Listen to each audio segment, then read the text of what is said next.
पूरे प्रदेश में चल रहा है। बीजेपी ने घर घर में 60 लाख तिरंगे फहराने का लक्ष्य रखा है। छत्तीसगढ़ राज्य वक्फ बोर्ड भी 15 अगस्त को सभी मस्जिदों में ध्वजारोहण करने की पहल करने जा रहा है। वक्फ बोर्ड के अध्यक्ष डॉक्टर सलीम राज, उन्होंने कहा कि तिरंगा हमारे देश का मान सम्मान है।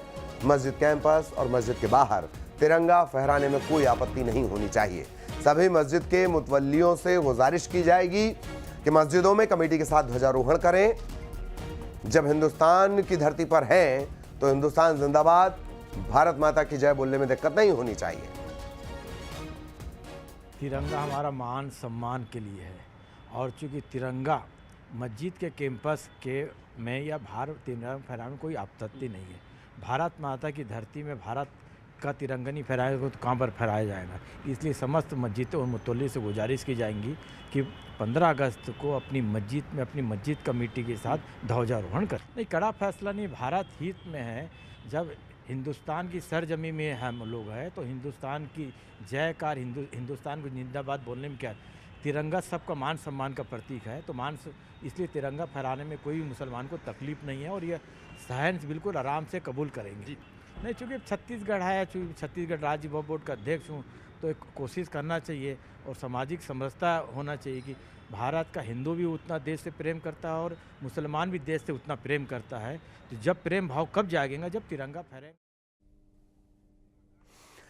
और रायपुर से सहयोगी आकाश इस वक्त हमारे साथ जुड़े हुए हैं। सीधा आकाश के पास हम आपको लिए चलेंगे। आकाश, अच्छी पहल, सकारात्मक पहल। जी देखिए, पूरे छत्तीसगढ़ में भाजपा तिरंगा अभियान शुरू कर चुकी है। 60 लाख घरों तक तिरंगा फहराने का लक्ष्य रखा गया है। इसे लेकर जो है ब्लॉक, जिला और प्रदेश स्तर पर टारगेट दिए गए हैं। लेकिन चर्चाओं में इस दौरान जो है वक्फ बोर्ड बना हुआ है। वक्फ बोर्ड के अध्यक्ष डॉक्टर सलीम राज ने सभी मस्जिदों के मुतवल्लियों से, मस्जिद प्रबंधन से अपील की है कि इस 15 अगस्त को मस्जिद परिसर में या बाहर तिरंगा फहराया जाए और देश की सम्मान में, देश के मान में एक मैसेज दिया जाए। स्वाभाविक तौर पर छत्तीसगढ़ में इस तरह की पहली अपील है और ये पूरे देश में भी पहली अपील के तौर पर देखा जा रहा है। हालांकि ये कितना सफल हो पाता है, ये कमेटी की बैठक और चर्चाओं के बाद ही सामने आएगा। लेकिन जिस तरीके से सकारात्मक पहल छत्तीसगढ़ वक्फ बोर्ड ने और डॉक्टर सलीम राज ने दिखाई है, ये सराहनीय है और इसकी चर्चा भी जो है वो हो रही है। जी बिल्कुल बिल्कुल, बहुत धन्यवाद आपका आकाश इस तमाम जानकारी के लिए। सहयोगी आकाश विस्तार से जानकारी दे रहे थे। और छत्तीसगढ़ में युवाओं के सपने साकार करने के लिए 34 नए नालंदा परिसर बनेंगे। सुकमा, दंतेवाड़ा, नारायणपुर, सूरजपुर, बैकुंठपुर, चिरमिरी, कुनकुरी, जशपुर, बलरामपुर, पेंड्रा जैसे शहरों में भी सेंट्रल लाइब्रेरी खुलेगी।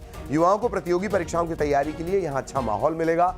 उच्च शिक्षा और प्रतियोगी परीक्षाओं के लिए अच्छी किताबें मिलेंगी। युवाओं के करियर निर्माण में ये सेंट्रल लाइब्रेरी अहम साबित होंगी।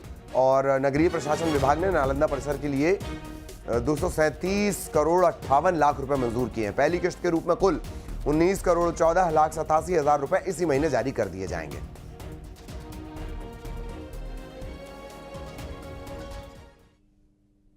दंतेवाड़ा में एनएमडीसी की लापरवाही से एक मासूम की जान चली गई। एनएमडीसी की स्लरी पाइप